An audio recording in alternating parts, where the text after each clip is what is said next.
Assalamualaikum warahmatullahi wabarakatuh. Saya Reski Nurabia. Kali ini saya akan membahas tentang materi pasar barang kurva IS dan pasar uang kurva LM. Dari model IS dan LM bisa dikatakan yang pertama, model IS LM adalah interpretasi terkemuka dari teori Keynes. Yang kedua, tujuan dari model ini adalah menunjukkan apa yang menentukan pendapatan nasional pada berbagai tingkat harga. Yang ketiga, ada dua cara pandang terhadap teori ini. Yang pertama, model IS dan LM sebagai model yang menunjukkan apa yang menyebabkan pendapatan berubah dalam jangka pendek ketika tingkat tinggi tetap. Yang kedua, apa yang menyebabkan kurva permintaan agregat bergeser. Next, masih lanjutan dari model IS dan LM. Yang pertama, IS menyatakan investasi dan tabungan, sedangkan kurva IS menyatakan apa yang terjadi pada pasar barang dan jasa. Yang kedua, LM menyatakan likuiditas dan uang, serta kurva LM menunjukkan apa yang terjadi pada penawaran dan permintaan terhadap uang. Selanjutnya, karena mempengaruhi investasi dan permintaan uang, tingkat bunga merupakan variabel yang menghubungkan kedua bagian dari model IS dan LM. Next, pasar barang dan kurva IS. Pasar barang adalah pasar yang mempertemukan penawaran dan permintaan barang dan jasa. Pasar barang sering diistilahkan dengan sektor nil, sedangkan kurva IS menyatakan hubungan antara tingkat suku bunga I atau R serta tingkat pendapatan nasional Y yang muncul di pasar barang dan jasa. Next, perpotongan Keynesian. Dalam De General Theory, Keynes mengatakan pendapatan total dalam perekonomian dalam jangka pendek sangat ditentukan oleh keinginan rumah tangga, perusahaan, dan pemerintah untuk membelanjakan pendapatnya. Artinya, A. Semakin banyak orang mengeluarkan pendapatannya, semakin banyak barang dan jasa yang bisa dijual ke perusahaan. B.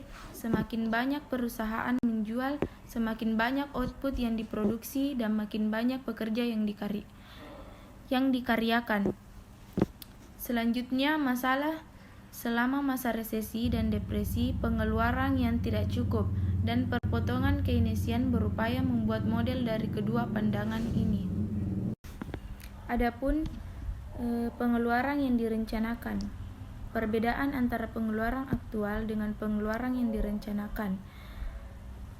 Pengeluaran aktual atau actual expenditure adalah jumlah uang yang dikeluarkan rumah tangga, perusahaan, dan pemerintah atas barang dan jasa, produk domestik bruto GDP.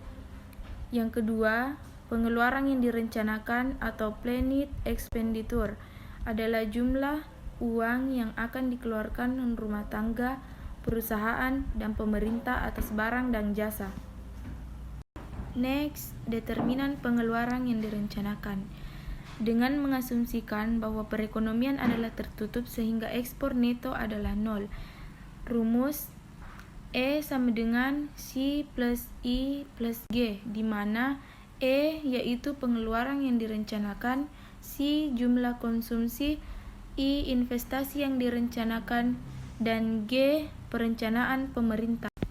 Adapun pengeluaran yang direncanakan sebagai fungsi pendapatan, yaitu pengeluaran yang direncanakan tergantung pada pendapatan, karena pendapatan yang lebih tinggi menyebabkan konsumsi yang lebih tinggi, yang merupakan bagian dari pengeluaran yang direncanakan, atau kemiringan fungsi pengeluaran yang direncanakan ini adalah kecenderungan mengkonsumsi marginal atau MPC.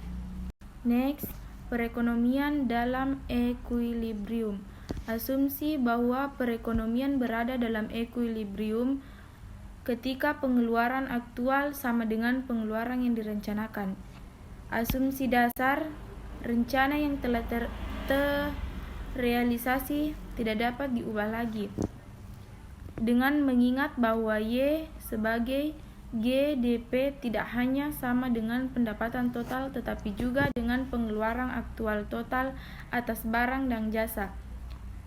Di sini juga memiliki rumus yaitu pengeluaran aktual sama dengan pengeluaran yang direncanakan atau Y sama dengan E. Perpotongan Keynesian. Equilibrium dalam perpotongan Keynesian adalah di titik A, yaitu pada saat pendapatan atau pengeluaran aktual sama dengan pengeluaran yang direncanakan. Next, tingkat bunga, investasi, dan kurva IS. Yang pertama, perpotongan Keynesian membuat asumsi yang menyederhanakan bahwa tingkat investasi yang direncanakan I adalah tetap. Yang kedua, investasi yang direncanakan tergantung pada tingkat bunga R dan hubungan di antara keduanya dapat ditulis dalam rumus I sama dengan I dalam kurun R. Yang ketiga, kenaikan tingkat bunga menyebabkan investasi yang direncanakan turun, sebaliknya menyebabkan pendapatan turun, maka kurva IS miring ke bawah. Kebijakan fiskal dan kurva IS. Yang pertama, kurva IS menunjukkan tingkat bunga berapapun, tingkat pendapatan yang mendorong pasar barang menuju equilibrium. Yang kedua, tingkat pendapatan tergantung pada kebijakan fiskal. Yang ketiga, kurva IS menunjukkan kombinasi dari tingkat bunga dan tingkat pendapatan yang konsisten dengan equilibrium dalam pasar uang dan pasar jasa. Yang keempat, kurva IS digambar untuk kebijakan fiskal tertentu. Yang kelima, perubahan-perubahan dalam kebijakan fiskal yang meningkatkan permintaan terhadap barang dan jasa menggeser kurva IS ke kanan. Yang keenam, perubahan-perubahan dalam kebijakan fiskal yang mengurangi permintaan terhadap barang dan jasa menggeser kurva IS ke kiri. Next, kurva LM. Kurva LM menyatakan hubungan antara tingkat bunga dan tingkat pendapatan yang muncul di pasar uang. Hubungannya dapat dilihat pada teori tingkat bunga, disebut juga teori preferensi likuiditas atau theory of liquidity preference. Selanjutnya, teori preferensi likuiditas. Keynes de General Theory menjabarkan pandangannya tentang tingkat bunga dan ditentukan dalam jangka pendek likuiditas adalah teori preferensi likuiditas. Teori itu menyatakan tingkat bunga disesuaikan untuk menyeimbangkan penawaran dan permintaan untuk aset perekonomian yang paling liquid, uang. Atau perpotongan Keynesian merupakan kerangka untuk kurva IS, sedangkan teori referensi likuiditas adalah kerangka kurva untuk LM. Interpretasi persamaan kuantitas kurva LM. Kurva permintaan agregat dari teori kuantitas uang dengan persamaan kuantitas yaitu MF sama dengan PY dengan asumsi bahwa perputaran uang V adalah konstan, artinya untuk setiap tingkat harga P, jumlah uang yang beredar M dengan sendirinya menentukan tingkat pendapatan Y. Karena tingkat pendapatan tidak tergantung pada tingkat bunga, maka teori kuantitas ekuivalen dengan kurva LM vertikal. Next, equilibrium jangka pendek. Persamaan model IS dan LM adalah model tersebut menganggap kebijakan fiskal G dan T, kebijakan moneter M, dan tingkat harga P sebagai variabel oksigen. Kurva LM memberikan kombinasi antara R dan Y yang memenuhi persamaan yang menunjukkan pasar uang. Next, teori fluktuasi jangka pendek. Perpotongan Keynesian menjelaskan bahwa kurva IS dan teori preferensi likuiditas menjelaskan kurva LM. Kurva IS dan LM bersama-sama menghasilkan model IS LM yang menjelaskan kurva permintaan agregat. Kurva permintaan agregat adalah bagian dari model penawaran agregat dan permintaan agregat yang digunakan pada ekonom untuk menjelaskan fluktuasi aktivitas ekonomi jangka pendek. Terima kasih. Sampai di sini penjelasan mengenai materi pasar barang kurva IS dan pasar uang kurva LM. Salam akuntansi, salam sejahtera bagi kita semua.